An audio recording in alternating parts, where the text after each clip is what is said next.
Hello everyone, welcome again.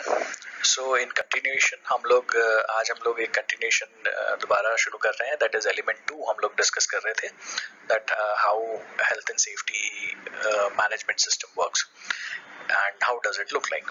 तो हम लोग ये देख रहे थे कि health and safety management system जो है वो कैसा दिखता है और कैसे कितना कारगर और किस तरह से काम करता है। अब इसमें हम लोगों ने फर्स्ट पार्ट ऑलरेडी देख लिया है, जिसके अंदर हम लोगों ने ऑक्यूपेशनल, इसमें दो हिस्से थे। पहला हिस्सा था जिसके अंदर हम लोगों ने बात किया occupational health and safety management system के बारे में, जिसके अंदर हम लोगों ने ISO 45001 और ILO के बारे में जानकारी ली। और उसके बाद में अब हम लोग जो हिस्सा डिस्कस करने वाले हैं वो है सेकेंड पार्ट, जिसके अंदर हम लोग बात करने वाले हैं making the management system work, मतलब हेल्थ एंड सेफ्टी पॉलिसी। तो बिफोर स्टार्टिंग फ्रॉम, मतलब हम लोग इसकी शुरुआत करें उससे पहले मैं आपको बता देता हूं that making the management system work the health and safety policy learning, इसके अंदर हम लोग क्या क्या करेंगे, हम लोग इसमें क्या सीखने वाले हैं। सो बेसिकली इसमें 8 सवाल हैं, 8 क्वेश्चंस। अभी जो 8 सवाल हैं मैं हिंदी वाले वीडियो में ये सारे सवाल एक साथ में ले रहा हूँ, लेकिन जैसे इंग्लिश में हम लोगों ने दो सवाल करके लिया, लेकिन क्योंकि हिंदी में हम लोग डिटेल में डिस्कशन भी करते हैं और उसको अच्छे से ले लेते हैं एक ही बारी में, तो इसीलिए ये हिंदी में मैं सारी चीजें एक साथ में लूंगा, सारे 8 सवाल एक साथ में लूंगा। तो सबसे पहला सवाल जो हम लोग इसमें लेंगे वो लेंगे हम लोग introduction to health and safety policy. दूसरा पार्ट आएगा 3 parts of health and safety policy और रिव्यूइंग पॉलिसी। अब स्टैंडर्ड गाइडलाइंस, बेसिकली जब हम लोग introduction to health and safety policy के बारे में बात करते हैं तो ये रेफरेंस कहाँ से मिलता है। सो ये रेफरेंस मिलता है article 14 of international labour organisation. मतलब ये हो गया आपका occupational health and safety recommendation 1981 R164। अगर आपको याद हो तो R164 के बारे में हम लोगों ने पहले भी बात किया था। सो ये article 14 international labour organisation occupational safety and health recommendation 1981 R164 states क्या कहता है। सो R164 क्या कहता है, ये कहता है employees should wear the nature of operation in their undertaking warrants it be required to set out in writing their policy and agreements in the field of occupational safety and health and the various responsibilities exercised under these agreements, and to bring this information to the notice of every worker in language or medium the worker readily understands. So basically ये definition थी, अब मैं इसको explain करता हूँ। सो employer को क्या करना है, आपको अंडर दिस, ये जो रिकमेंडेशन के अंडर में आपको एक रिटन पॉलिसी बनानी है, जिसके अंतर्गत आप अपने प्रीमाइसेस की ऑक्यूपेशनल हेल्थ एंड सेफ्टी की जितनी भी जानकारियां हैं, जितनी पॉसिबल हो सके उतनी जानकारियां जो हैं वो वर्कर्स को अंग्रेजी में या मतलब सब जग जाहिर भाषा जो सब लोगों को समझ में आती है ऐसी लैंग्वेज में और लोकल लैंग्वेज में जो लेबर्स को समझ में आए, इस तरह की भाषा में आपको बना के और अपने यहाँ पे रखना है। अब इसमें सेकंड पार्ट आता है, अच्छा ये कहाँ लिखा है, किस तरह से लिखा है। सो इसके बारे में जब हम लोग बात करते हैं तो ILO का जो रिकमेंडेशन है नेशनल और रीजनल लेजिस्लेशन के अंदर, वो ये स्पेसिफिक लीगल रिक्वायरमेंट के अंडर में आता है, जिसके आपको रिकॉर्ड्स रखने पड़ते हैं हेल्थ एंड सेफ्टी पॉलिसी के, अपडेट्स के और बाकी सब चीज़ों के। जैसे कि एक एग्जांपल आता है ब्रिटेन में legal requirements health and safety at work की जो है वो एक्ट 1974 सेक्शन 2(3) में दिया हुआ, मतलब सेक्शन 2 के तीसरे हिस्से में। और इंडिया में इसी चीज को legal requirement is set out in the factories act 1948 chapter 1 में क्लॉज नंबर 7A का तीसरा पॉइंट, जिसके अंदर हम लोग लेते हैं पॉलिसी। एग्रीमेंट्स। तो ये आपका रेफरेंस हो गया, लीगल रेफरेंस। अब बात करते हैं हम लोग ILO का occupational safety and health management system. ILO OSH 2001 ने कुछ additional guidelines health and safety में डाली, जो कि नेशनल गवर्नमेंट्स ने पब्लिश करी, और वो गाइडलाइंस को एक्चुअली इन प्रैक्टिस रीजनल में या जो होता है ना कि भाई लोकल लैंग्वेज में बात करने की बातें हुई। तो इसका रेफरेंस भी ब्रिटेन में हेल्थ एंड सेफ्टी पब्लिकेशन में टॉपिक जो है वो OHSMS के अंतर्गत आता है, और इंडिया में फैक्ट्रीज एक्ट में chapter 1 again same chapter 1 factories act chapter 1 clause number 7A का तीसरा हिस्सा, सो 7A का थर्ड पार्ट, सो इसके अंदर इसके रेफरेंसेस दिए गए हैं। So you will very easily, आपको बहुत आराम से मिल जाएगा सेफ्टी पॉलिसी और एग्रीमेंट्स के बारे में जानकारी यहाँ पे आपको मिलेगी। अब दूसरा जो पार्ट आता है वो आता है introduction to health and safety policy. ये प्रेजेंटेशन स्लाइड में भी आपको जो दिखाई दे रहा है, ये सब मैंने ब्रीफ जॉटेड डाउन पॉइंट्स हैं कि कहाँ पे ये रेफरेंस मिलता है, मतलब स्टैंडर्ड और गाइडलाइंस जो है वो क्या है, और वो स्टैंडर्ड और गाइडलाइंस के अंदर रिक्वायरमेंट क्या है उसको मैं एक्सप्लेन कर रहा हूँ। सो मैंने ये स्टैंडर्ड और गाइडलाइंस लिखे हैं, इसके रेफरेंसेस मैं आपको एक्सप्लेन करता जा रहा हूँ। इसके बाद आता है introduction to health and safety policy. अब हेल्थ एंड सेफ्टी पॉलिसी के बारे में जब हम लोग बात करते हैं, so basically health and safety policy जो है वो एक फाउंडेशन स्टोन होती है किसी भी OHMS सिस्टम के लिए, OHSMS सिस्टम के लिए। अब एक अच्छी हेल्थ एंड सेफ्टी पॉलिसी जो है वो बिजनेस प्लान को सपोर्ट करते हुए बनाई जाती है। जो भी आपका बिजनेस मॉडल होगा उसको सोच समझ के बनाई जाती है, और सेफ्टी के जो एम्स होते हैं वो इसी तरह से सुनिश्चित किए जाते हैं कि आप जिस दिशा में काम करने वाले हैं या जिस डायरेक्शन में काम करने वाले हैं, जिस ढंग से काम करने वाले हैं, उसको प्रॉपरली आपने एक्सप्लेन कर दिया है at operational level, at project level, at defining each and every work practices. जो भी आपके प्रीमाइसेस के अंदर जो भी प्रैक्टिसेस होने वाली है उन सबको आपने डिफाइन कर दिया। अब अगर आपको ये जानना है कि पॉलिसी के इन्फ्लुएंस, जैसे पॉलिसी इज बीन इन्फ्लुएंस्ड, बोलते हैं ना कि policy is been influenced by some other points also, तो यस, तो पॉलिसी जो इन्फ्लुएंस करती है वो मैं आपको बताता हूँ। सो पॉलिसी शुड इन्फ्लुएंस किस चीज को, decision making within the organisation. This will occur in two ways, ये दो तरह से होता है। एक, senior management have to decide what kind of health and safety standards they are committed in the organization and will have to allocate resources accordingly। तो senior management को सबसे पहले क्या करना पड़ेगा, हेल्थ एंड सेफ्टी के जो स्टैंडर्ड्स वो कमिटेड हैं, हाँ भाई नहीं ये इतना तो हम लोग करेंगे ही करेंगे, और उसके लिए एलोकेटेड रिसोर्सेज उन्होंने अकॉर्डिंगली वो लोग रिसोर्स एलोकेट करेंगे। इसके बाद में दूसरा जो पॉइंट आता है वो आता है, other managers have to ensure that their decision making is in line with the policy and does not work against the organisation stated aims and objective. मतलब अब सीनियर मैनेजमेंट जो है वो अपने रिसोर्सेज को जो एलोकेट करेगी, उनको बोलेगी भाई इस तरह से तुमको काम करना है, तो उनके नीचे जो मैनेजर्स हैं उनको क्या करना है, उनको ये देखना है कि भाई जो एम्स और ऑब्जेक्टिव दिए गए उसको उसके निर्धारित रूप से ही हम अपने आगे काम करें। हम लोग उससे अलग जाके काम नहीं कर सकते हैं। इसके बाद में आता है नीड्स ऑफ डिफरेंट ऑर्गेनाइजेशन। हर ऑर्गेनाइजेशन का, जैसे हम लोग हर बार मैं बोलता हूँ, हर ऑर्गेनाइजेशन यूनिक है, हर ऑर्गेनाइजेशन के अलग अलग लेवल्स होते हैं। आदमी बदल गया, जगह बदल गई, मटेरियल भले सेम हो, लेकिन आदमी बदल गया, जगह बदल गई, सब चेंज हो गया, so everything is different. So there is no, इसीलिए हम लोग बोलते हैं कि there is no fix format of safety, health and safety policy. Safety policy जो है उसके अंदर छोटे से लेके बड़े से बड़े हैजार्ड को आप हाईलाइट कर सकते हो।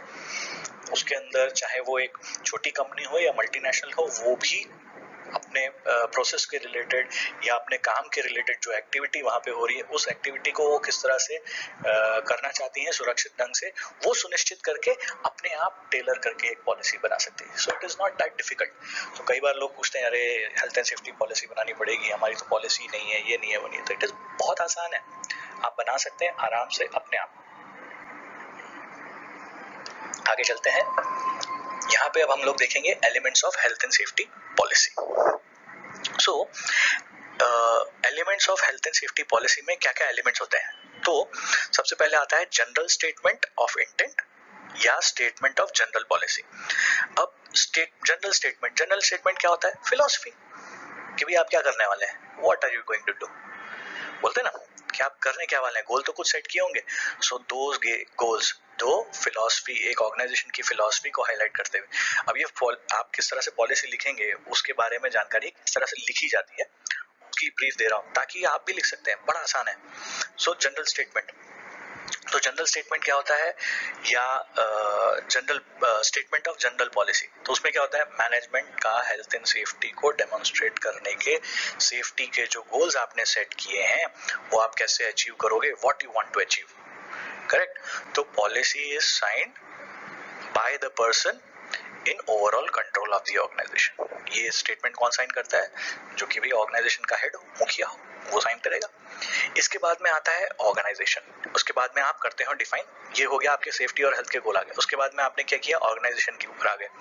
तो ऑर्गेनाइजेशन के अंदर आपने क्या इंडिकेट किया, you will indicate chain of commands, कि भी health and safety management system के अंदर हम लोगों ने आइडेंटिफाइड रोल्स एंड रिस्पॉन्सिबिलिटी जो है, हमारी जो अकाउंटेबिलिटी है उसको डिफाइन करते हुए हम ये करेंगे, ये होना चाहिए। तो हु विल डू इट, तो सबसे पहले क्या आया, what you want to do, then who will do it, कौन करेगा, और फाइनली तीसरा जो पॉइंट आता है वो आता है दी अरेंजमेंट्स। तो पहला पॉइंट हो गया आपका जनरल स्टेटमेंट ऑफ इंटेंट, दूसरा पॉइंट हो गया दी ऑर्गेनाइजेशन, तीसरा पॉइंट हो गया दी अरेंजमेंट्स। तो अरेंजमेंट्स क्या है, तो अरेंजमेंट्स मतलब जो भी अरेंजमेंट्स आपने किए हैं इफेक्टिव मैनेजमेंट को इम्प्लीमेंट करने के लिए, जो प्रोसीजर इम्प्लीमेंट किए हैं, रिस्क असेसमेंट किया है, और मैनेजमेंट स्पेसिफिक इश्यूज जो है उसको एड्रेस किया है, individual health and safety topics को एड्रेस किया हुआ है, और ये भी आपने इंश्योर किया है दैट सेफ्टी ऑफ विजिटर। तो ये तीन बेसिक सवाल किसी भी पॉलिसी को लिखने के लिए, व्हाट, हु एंड हाउ। तो ये आपका एक जनरल पॉलिसी एग्रीमेंट, आपका एलिमेंट्स हो गए आपके हेल्थ एंड सेफ्टी पॉलिसी के। इसके बाद में आते हैं जनरल स्टेटमेंट ऑफ इंटेंट या जनरल स्टेटमेंट पॉलिसी। अब इसको एक्सप्लेन करते हैं। तो जनरल स्टेटमेंट जो है, intent should be signed by person, कौन साइन करेगा इसे साइन करेगा सीईओ या चीफ एग्जीक्यूटिव ऑफिसर और मैनेजिंग डायरेक्टर ऑफ ये जो बोलते हैं ना कि मुखिया के द्वारा ही साइन किया होना चाहिए। और इसकी डेट भी होती है, वो करंट डेट, जो भी जिस डेट को वो साइन करते हैं उस डेट को उसकी डेट डाली जाती है। सो नीचे जो है सिग्नेचर और डेट आते हैं। इसके बाद में उसके एम्स आते हैं।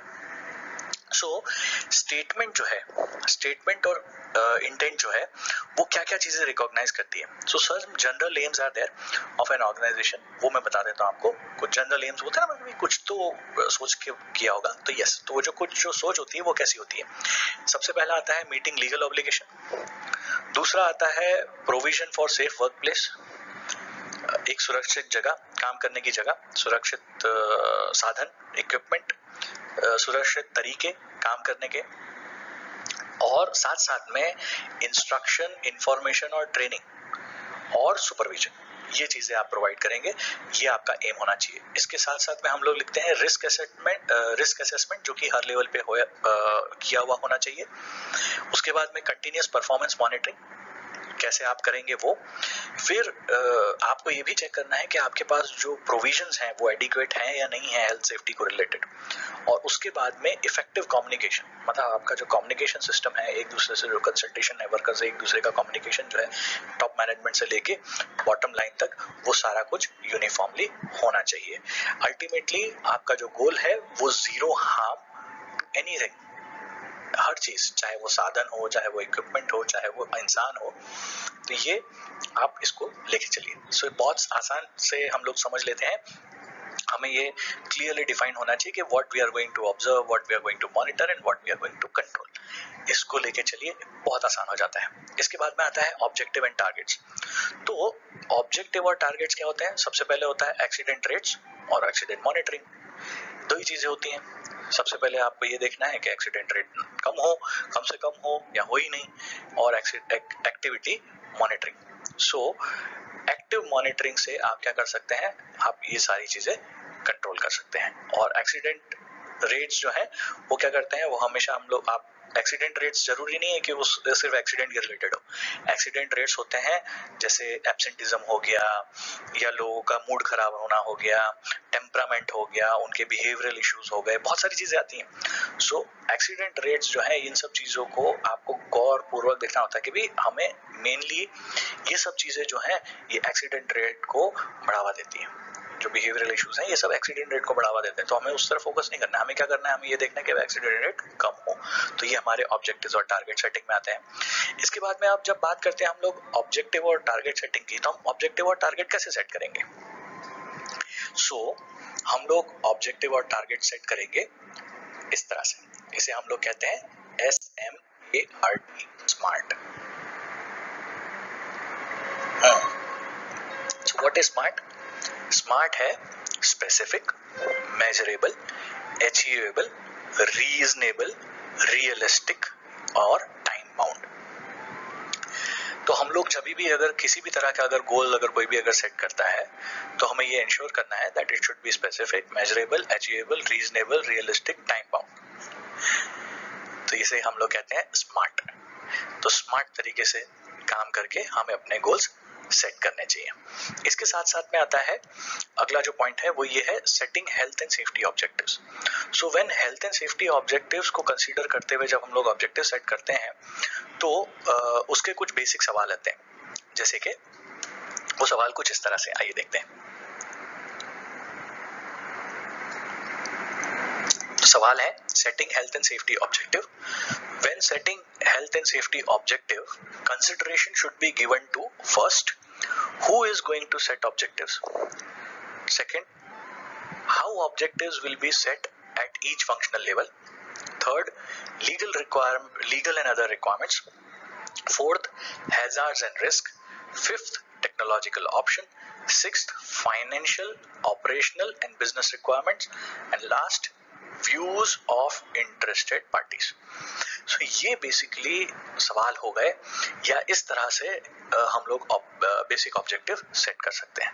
अब मेरे पास में डिटेल इतना समय तो नहीं होता है हम लोगों के पास में कि मैं हर चीज को एक्सप्लेन करूं, बट यस, ये हम लोग एक मोटा मोटी समरी ले रहे हैं क्योंकि मेरे को 8 सवाल भी लेने हैं। So I am just going to take it fast now. इसके बाद में आता है ऑर्गेनाइजेशन का रोल्स एंड रिस्पॉन्सिबिलिटी। तो ऑर्गेनाइजेशन के जो रोल्स एंड रिस्पॉन्सिबिलिटी होते हैं वो किस तरह से डिवाइड किए जाते हैं वो भी बता देते हैं। सो ऑर्गेनाइजेशन के रोल्स एंड रिस्पॉन्सिबिलिटी है हेल्थ एंड सेफ्टी को रिलेटेड। वो सबसे पहले आता है जो चीफ रिस्पॉन्सिबिलिटी, वो आती है CEO और MD के ऊपर।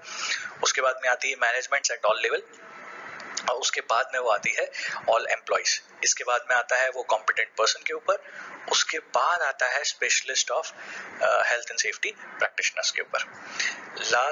इसके अंदर हम लोग जब बात करते हैं ऑर्गेनाइजेशनल के रोल्स एंड रिस्पॉन्सिबिलिटी का, तो टिपिकल जो चार्ट होता है, ऑर्गेनाइजेशन चार्ट, ये आपको दिखाई दे रहा होगा इमेज में। इसके अंदर आता है हेल्थ एंड सेफ्टी एडवाइजर, जो है वो बेसिकली डायरेक्टर को रिपोर्ट करता है, या मैनेजिंग डायरेक्टर जो भी है। So it is managing director, directors, managers, supervisors, employee, और इनका रोल ही अलग होता है। सो बेसिकली किसी भी ऑर्गेनाइजेशन के अंदर एक सेफ्टी प्रैक्टिशनर जो है, उनका जो रोल है वो एक एडवाइजर की तरह से है। अगर आपकी एक गलत एडवाइस जो है, बोलते हैं ना कि भाई आपकी एक गलत एडवाइस जो है वो बट्टा धार कर सकती है, या आपको खतरे से खाली नहीं होगा। सो हमेशा एडवाइस देने से पहले, सलाह देने से पहले सोचिए कि अगर आपकी सलाह सही है या नहीं। इसके बाद में 2 पॉइंट्स आते हैं, that is general health and safety management arrangements. और ये जो अरेंजमेंट्स हैं, इसके अंदर इसके बाद ये अरेंजमेंट्स में हम लोग बेसिकली क्या डिस्कस करते हैं, हम लोग बात करते हैं जो भी हम लोग जैसे बोलते हैं रिस्क असेसमेंट हमने कैरी किए हैं, या सेफ वर्किंग कंडीशन का, कंसल्टेशन का, इमरजेंसी प्रोसीजर्स का, फायर एंड सेफ्टी के प्रिवेंशन का, हाउसकीपिंग का, ये सारे प्रोविजन जो है वो इसमें आते हैं general health and safety management arrangements में। इसके बाद में आता है रिव्यूइंग ऑफ पॉलिसी। तो हम रिव्यू कब करते हैं policy? Circumstances that might require review of policy. तो पॉलिसी कब रिव्यू होनी चाहिए? तो सबसे पहले पॉलिसी रिव्यू होती है टेक्नोलॉजिकल चेंज। आपके यहाँ पे कोई टेक्नोलॉजिकल चेंज हुआ तो भाई पॉलिसी रिव्यू होगी। इसके बाद में ऑर्गेनाइजेशन के अंदर कोई चेंज आया है, जैसे CEO, MD ऐसे अगर कोई बदल गया है, तो डेफिनेटली ऑर्गेनाइजेशन लेवल पे अगर चेंजेस आए हैं तो वो आपको चेंज करना है। इसके बाद में आता है legal changes such as introduction to new legislation, कोई नया लॉ इंट्रोड्यूस हुआ है जो आपकी कंपनी को रिलेटेड है तब वो चेंज होता है।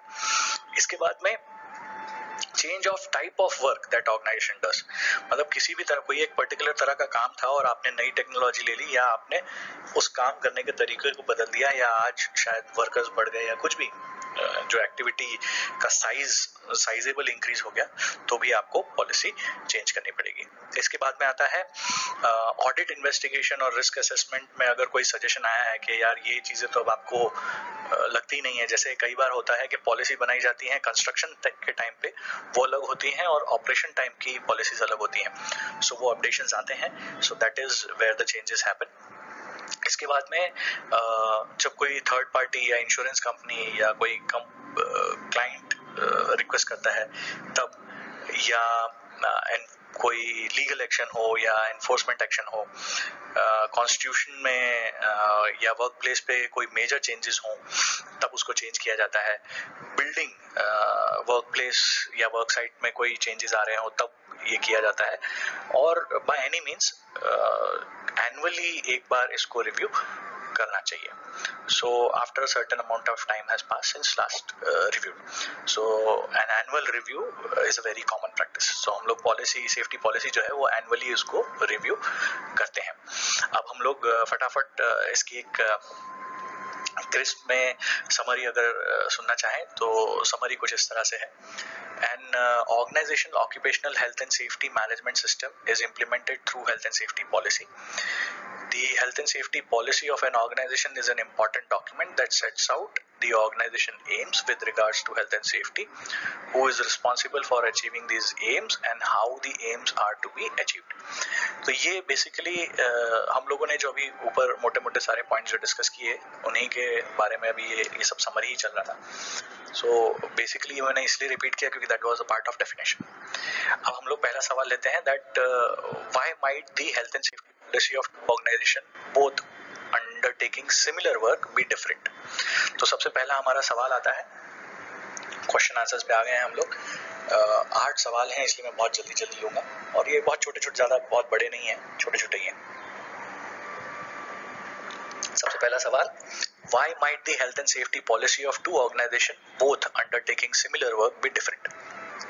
So health and safety policy दोनों ऑर्गेनाइजेशन की जो है वो अलग अलग होंगी क्योंकि कंडीशन, परिस्थितियां अलग हैं, लोग अलग हैं, सारी चीजें अलग हैं, साइज अलग है, नेचर ऑफ वर्क अलग है, ऑपरेशंस अलग हैं, काम करने वाले लोग अलग हैं, तो वो हमेशा डिफरेंट होती है। हाँ, विजन सेम हो सकता है लेकिन ओवरऑल पॉलिसी जो है वो डिफरेंट होती है। तो इसको इंग्लिश में हम लोगों ने ऑलरेडी क्रिस्प में ले लिया है, वो आपको समझ में आ ही गया होगा, लेकिन ये हिंदी का एक्सप्लेनेशन है। अब इसमें आता है दूसरा सवाल है, व्हाट आर द 3 की parts of health and safety policy, define the key elements of health and safety policy.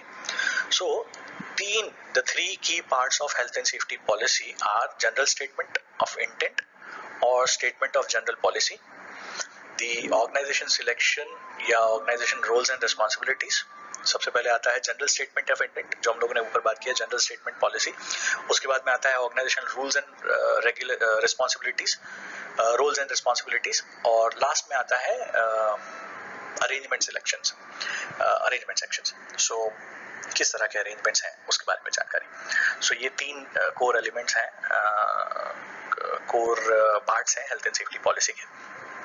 इसके बाद में तीसरा सवाल आता है, who should sign the policy statement. ये हम लोगों ने पहले ही डिस्कस कर लिया, चीफ एग्जीक्यूटिव या MD is authorised to sign the policy along with the date, correct. इसके बाद आता है, what health and safety targets might usefully be included in the statement of intent section of a health and safety policy. So what should be included? So क्या हम लोग इनको include करना चाहिए? So ये हम लोगों ने समरी में भी देखा था, अभी फिर से मैं रिपीट करता हूँ। Point number 1, meeting legal obligations, provision of safe workplace, safe equipment, safe information, instruction and training. Third point है risk assessment of all relevant work activities. Fourth point है परफॉर्मेंस मॉनिटरिंग। फिफ्थ पॉइंट है provision of adequate resources such as expert of health and safety advice, and sixth is effective communication and consultation with workers. इसके बाद आता है outline the organisational roles and responsibility of people at different level in organisation. अब अलग अलग level पे लोगों की रोल्स एंड रिस्पॉन्सिबिलिटीज किस तरह से होती हैं उसका डिस्क्रिप्शन है. सो मैं बहुत जल्दी ले लेता हूँ. तो सीईओ और एमडी जो है वो ultimately responsible and accountable for the entire organisation.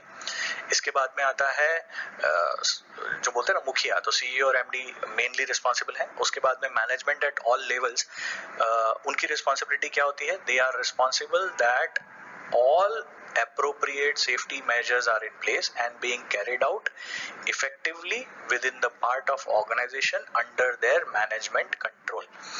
So management को ये देखना है कि जो भी एक्टिविटी साइट के ऊपर हो रही है वो उनके कंट्रोल में हो, उनके नियंत्रण में हो और इफेक्टिवली हो, सही ढंग से हो और जिस तरह से उन्हें क्राफ्ट किया गया है, जिस तरह से बताया गया करने के लिए उसी तरह से हो. अब इसके अंदर तीसरा जो पॉइंट आता है वो आता है ये this might be breaking down into management hierarchy. इसे मैनेजमेंट की हायरार्की में इसको डिवाइड किया जाता है ताकि आप रिस्पॉन्सिबिलिटी एलोकेशन किया जा सके senior management, middle management and supervisors and other, मतलब नीचे नीचे नीचे चले जाइए. सो इसको हायरार्की में भी डिफाइन किया जा सकता है. इसके बाद आता है all employ workers. So all employ workers have certain health and safety responsibility. ये सबसे पहले, ये बहुत इंपॉर्टेंट जानने का पॉइंट है. All workers have certain health and safety responsibility. They must act responsibly and safely at all times.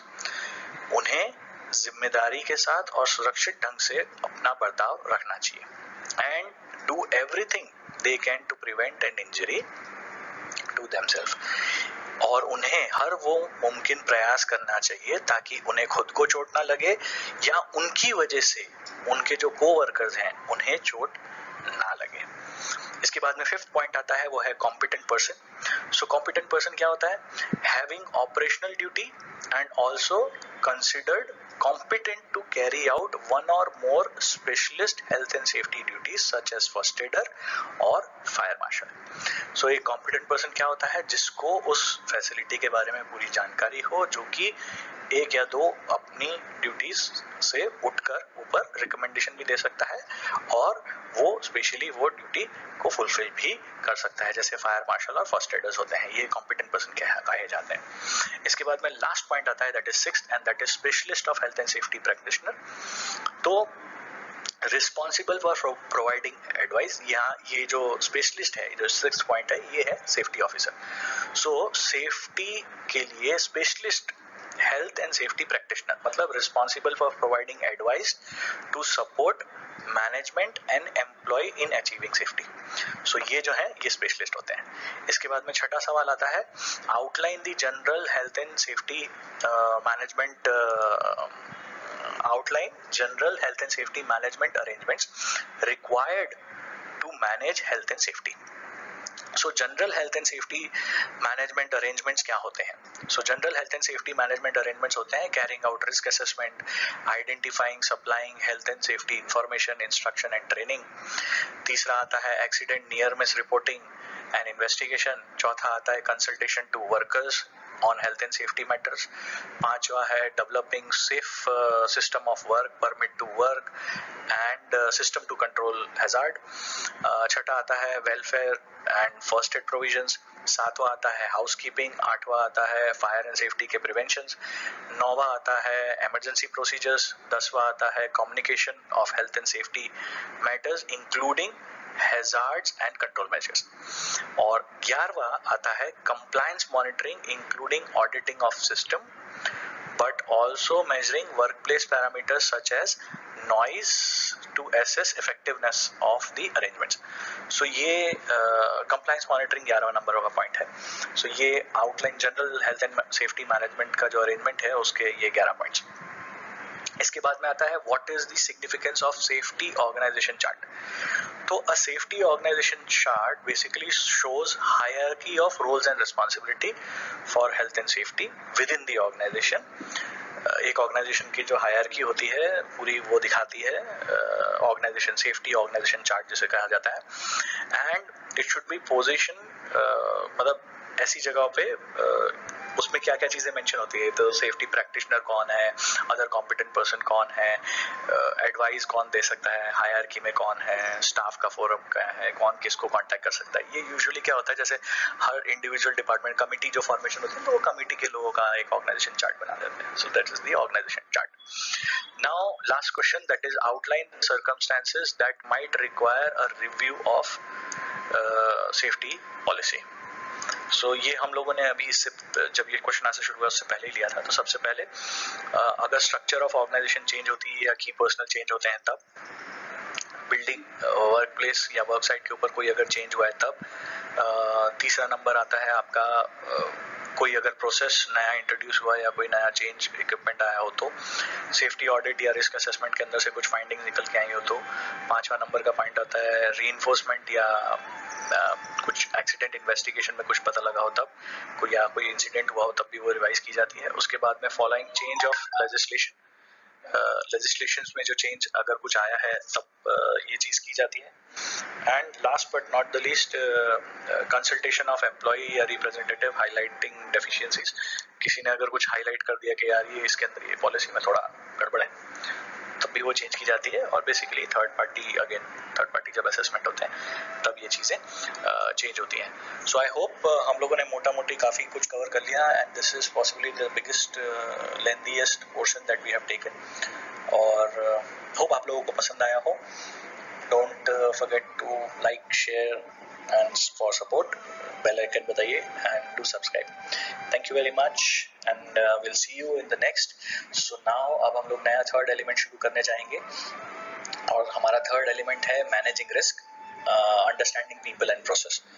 So I hope I will be looking forward to posting on that, और बहुत लंबा topic है वो भी, और काफी सारी रिसर्च लगती है। होप लोगों को वीडियोस पसंद आ रहे होंगे, and thank you for your support, and again don't forget to subscribe, like and share. Thank you.